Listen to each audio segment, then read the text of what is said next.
Hello friends, welcome to day first log. ನನಗೆ ಗೊತ್ತಿಲ್ಲ, ಯಾಕಪ್ಪ ಅಂದರೆ ಇದು ನನ್ನ ಫಸ್ಟ್ ಲಾಗ್ ಆಗಿರೋದ್ರಿಂದ ನನಗೆ ಅಷ್ಟಕ್ಕೊಂದು ಏನೂ ಗೊತ್ತಿಲ್ಲ ಲಾಗ್ ಬಗ್ಗೆ. ಜಸ್ಟ್ ಮಾಡಬೇಕನ್ನಿಸ್ತು, ಮಾಡ್ತಾಯಿದ್ದೀನಿ ಅಷ್ಟೇ. ಚೆನ್ನಾಗಿದ್ದರೆ ಒಂದು ಲೈಕ್, ಕಮೆಂಟ್ ಮತ್ತು ಫಾಲೋ ಮಾಡ್ಕೊಳ್ಳಿ ಫಾರ್ ನೆಕ್ಸ್ಟ್ ಅಪ್ಡೇಟ್ಸ್ಗಾಗಿ. ವಿಷಯ ಏನಪ್ಪ ಅಂದರೆ, ಸಂಜೆ ಮಲ್ಕೊಂಡಿದ್ದೆ, ಅಪ್ಪಾಜಿ ಫೋನ್ ಮಾಡಿಬಿಟ್ಟು ಮನೆಗೆ ಬರಪ್ಪ ಅಂದರು. ಸೊ ನಮ್ಮೂರಿಂದ ಕಾರ್ ರೆಡಿ ಇತ್ತು, ಒಂದು ಕಾರಲ್ಲಿ ಹತ್ಕೊಂಡ್ಬಿಟ್ಟು ಬಂದೆ. ಹತ್ಕೊಂಡ್ಬಿಟ್ಟು ಲಾಸ್ಟ್ ಸೀಟಲ್ಲಿ ಕೂತ್ಕೊಂಡೆ. ಓಕೆ, ಬಟ್ ಸೀಟ್ ಬೆಲ್ಟ್ ಎಲ್ಲ ಹಾಕ್ಕೊಂಡೆ. ಯಾಕಪ್ಪ ಅಂದರೆ ನಾವು ನಮ್ಮ ಸೇಫ್ಟಿ ನೋಡ್ಕೊಬೇಕು ಫಸ್ಟು. ಇನ್ ಕೇಸ್ ಏನಾದರೂ ಹೋಗ್ಬೇಕಾದ್ರೆ ಎಲ್ಲಾದರೂ ಏನಾದರೂ ಆಯ್ತಪ್ಪ ಅಂದರೆ ಗೊತ್ತಾಗಲ್ಲ ಅಂತ ಹೇಳ್ಬಿಟ್ಟು ಅಷ್ಟೇ. ಮತ್ತು ಏನಪ್ಪ ಅಂದರೆ ಹೋಗ್ತಿರ್ಬೇಕಾದ್ರೆ ಅಂದರೆ ನೈಟ್ ವ್ಯೂ ಚೆನ್ನಾಗಿರುತ್ತಲ್ಲ. ಇನ್ ಕೇಸ್ ಏನಾದ್ರು ನಾನು ಫ್ರಂಟ್ ಸೀಟೆಲ್ಲ ಏನಾದರೂ ಕೂತ್ಕೊಂಡಿದ್ದರೆ ವೀಡಿಯೋ ಮಾಡೋಕ್ಕೆ ಇನ್ನೂ ಚೆನ್ನಾಗಿರೋದು. ಸೊ ಝೂಮಿಂಗ್ ವೀಡಿಯೋ ಆಗಲಿ ಇನ್ನೊಂದಾಗಲಿ ಚೆನ್ನಾಗಿ ಬಂದಿಲ್ಲ. ಓಕೆ, ಅಡ್ಜಸ್ಟ್ ಮಾಡಿಕೊಡಿ ಅಂತ ಹೇಳ್ತೀನಿ. ಹಂಗೆ ಸಿರಿಯರ್ ಸರ್ಕಲ್ ಹತ್ರ ಏನು ಬೇಕ್ರಿ ಹತ್ರ ಹೋಗ್ಬಿಟ್ಟು ಒಂದು ಬಿಸ್ಕೆಟು, ದಿಲ್ಕುಶ್ ಅವನ್ನೆಲ್ಲ ತಗೊಂಬಿಟ್ಟು ನಮ್ಮ ತಮ್ಮಂಗಂತ ತಗೊಂಡ್ವಿ. ಸೊ ತಗೊಂಬಿಟ್ಟು ಕಾರ್ ಹತ್ಕೊಂಡು ಕುತ್ಕೊಂಡಿದ್ದೀನಿ ಫ್ರೆಂಡ್ಸ್. ಇವಾಗ ಫ್ರೆಂಡ್ಸ್, ನಾನೊಂದು ಕೇಳ್ತಿದ್ದೀನಿ, ಅಂದರೆ ನಾನು ಚೆನ್ನಾಗಿ ಕಾಣಿಸ್ತೀನೋ ಇಲ್ಲೋ ಗೊತ್ತಿಲ್ಲ ನನಗೂ. ನೀವು ಹೆಂಗೆ ಹೇಳ್ತೀರ ಹಂಗೆ. ಅಂತೂ ಇಂತೂ ಮಾಡಿ ಊರಿಗೆ ಬಂದಾಯಿತು. ಯಾಕಪ್ಪ ಅಂದರೆ ನಮ್ಮೂರ ಸೈಡು ನೈಟ್ ಬಸ್ಸಸ್ ಆಗಲಿ ಬೈಕ್ ಆಗಲಿ ಯಾವುದು ಜಾಸ್ತಿ ಅಡ್ಡಾಡಲ್ಲ. ಸೊ ಹೆಂಗೋ ನಮ್ಮ ಮನೆಯವ್ರದ್ದು ಕಾರ್ ಇದ್ದಿದ್ದಕ್ಕೋಸ್ಕರ ಊರಿಗೆ ಬಂದು ತಲುಪಿದ್ವಿ. ಬಂದುಬಿಟ್ಟು ನೆಕ್ಸ್ಟು ಮನೆ ಹತ್ರ ಬಂದು ನೋಡಿದೆ. ಒಳಗಡೆ ಬಂದು ಎಲ್ಲ ಪೂಜೆ ಸಾಮಾನೆಲ್ಲ ರೆಡಿ ಮಾಡ್ಕೊಂಡು ಇಟ್ಕೊಂಡಿದ್ರು. ಆವಾಗಲೇ ಗೊತ್ತಾಗಿತ್ತು ನನಗೆ ನಮ್ಮ ಮನೇಲಿ ಪೂಜೆ ಐತೆ ಅಂತ. ಮನೆಗೆ ಬಂದಾಗ ಬಿಸಿನೀರೆಲ್ಲ ಕಾದಿತ್ತು. ಸೊ ಹಂಗೆ ಹೋಗ್ಬಿಟ್ಟು ಸ್ನಾನ ಮಾಡ್ಕೊಂಡು ಹೊರಗಡೆ ಬಂದುಬಿಟ್ಟು ರೂಮಿಗೆ ಬಂದು ರೂಮಲ್ಲಿ ಕನ್ನಡಹಳ್ಳಿ ಇತ್ತು. ಕನ್ನಡಹಳ್ಳಿಯಲ್ಲಿ ನನ್ನ ಮುಖ ನೋಡ್ಕೊಂಡು ಯಾರೋ ಇವನು ಇಷ್ಟು ಸ್ಮಾರ್ಟಾಗಿದ್ದಾನೆ ಅಂತ ಅಂದ್ಕೊಂಡೆ. ನೋಡಿ ಎಷ್ಟು ಸ್ಮಾರ್ಟಾಗಿದ್ದೀನಿ ಅಲ್ವಾ. ಸೊ ನೋಡಿ ಹಂಗೆ ಎಲ್ಲ ಮುಗಿಸ್ಕೊಂಡ್ಬಿಟ್ಟು ಹೊರಗಡೆ ಬಂದೆ ಫ್ರೆಂಡ್ಸ್. ಏನು ಗೊತ್ತಾ, ಹೊರಗಡೆ ಬಂದು ನೋಡಿದರೆ ಎಲ್ಲ ಫುಲ್ ಅವಾಗಲೇ ಪೂಜೆ ಸಾಮಾನೆಲ್ಲ ರೆಡಿ ಮಾಡಿಬಿಟ್ಟು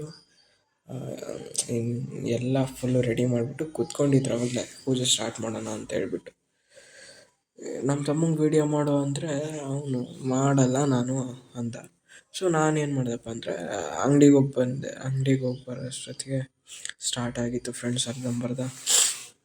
ಆಮೇಲೆ ಸ್ಟಾರ್ಟ್ ಆದಮೇಲೆ ನೋಡಿ ಅರ್ಧಂಬರ್ಧ ಸ್ಟಾರ್ಟ್ ಆಗಿತ್ತು. ಆಮೇಲೆ ಬಂದುಬಿಟ್ಟು ಸ್ವಲ್ಪ ವೀಡಿಯೋ ಮಾಡಿಕೊಂಡು ಹಂಗೆ ಕೂತ್ಕೊಂಡೆ ನಾನು ಕೂಡ ಪೂಜೆ ಮುಗಿಯೋವರೆಗೂ. ಮಂಗಳಾತ್ಮಕರಾದ ಲಿಂಗಾರ್ಯ ಗುರುದೇವ ಲಿಂಗಾಂಗ ಸಮರಸದ ಫೈನಲಿ ಏನಪ್ಪ ಅಂದರೆ ಏನು ಈ 9 ಗ್ರಹಗಳೇನಿದಾವೆ ಅದ್ರ ಪೂಜೆನೂ ಕಂಪ್ಲೀಟ್ ಆಯಿತು ಫ್ರೆಂಡ್ಸ್. ಸೊ ಇವಾಗ ಏನಪ್ಪ ಅಂದರೆ ಒಂದು ಮಂಗಳಾರತಿ ಇದೆ. ಮಂಗಳಾರತಿನ ಒಂದು ಸ್ವಲ್ಪ ಕೇಳಿಸ್ಕೊಳ್ಳಿ. ಓಕೆ. ಅಂಗಾನೆಯಾರೋ ಬಂಗಾರದರಿವಾಣದೆ ಮಂಗಳಾರತಿ ಎತ್ತಿ ಮಹಾಮಹಿಮಾರನ್ನೆಲ್ಲ ಭಂಗಪಡಿಸಿದಂಥ ಶನಿ ಮಹಾರಾಜಗೆ ಮಂಗಳಾರತಿ ಎತ್ತಿರಿ ಅಂಗಾನೆಯಾರು ಬಂಗಾರದರಿವಾಣದೆ ಮಂಗಳಾರತಿ ಎತ್ತಿ ಮಹಾಮಹಿಮಾನನ್ನ ಭಂಗಪಡಿಸಿದಂಥ ಶನಿ ಮಹಾರಾಜಗೆ ಭುವನದೊಡೆಯ ವಿಕ್ರಮ ಆಸ್ಥಾನದೊಳು ಅವಣಿಸಿ ಕುಳಿತಂತ ನವಗ್ರಹದೊಳಗೆಲ್ಲ ಬಲವಂತರಾರು ಸುವೇಕ ದಿಂ ಕೇಳಿ ನುಡಿದಾನು ಮಂಗಳಾರತಿ ಎತ್ತಿರಿ ಅಂಗಾನೆಯಾರು ಬಂಗಾರದರಿವಾಣದೆ ಮಂಗಳಾರತಿ ಎತ್ತಿ ಮಹಾಮಹಿಮಾರನ್ನೆಲ್ಲ ಭಂಗಪಡಿಸಿದಂಥ ಶನಿ ಮಹಾರಾಜಗೆ ಭಾನು ಶ್ರೇಷ್ಠನು ಎನ್ನಲು ಮತ್ತೊಬ್ಬನು ಚಂದ್ರನು ಭೂಶ್ರೇಷ್ಠನು ನಾನಾ ಬಗೆಯಲ್ಲಿ ಮಂಗಳ ಬುಧ ಗುರು ಶುಕ್ರ ರಾಹು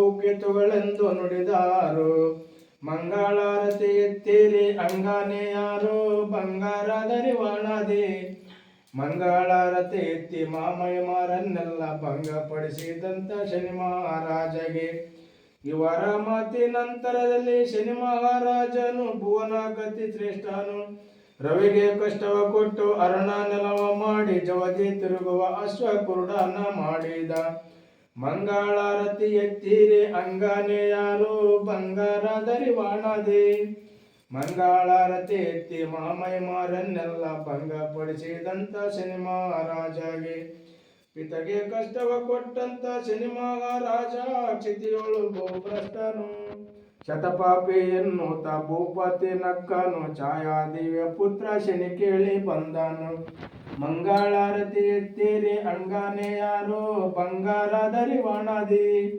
ಮಂಗಳಾರತಿ ಎತ್ತಿ ಮಾಮೈಮರನ್ನೆಲ್ಲ ವಾಯ್ಸ್ ಹೆಂಗಿದೆ ಅಂತ ಕಮೆಂಟ್ ಮಾಡಿ ಫ್ರೆಂಡ್ಸ್. ಮಹಾರಾಜಗೆ.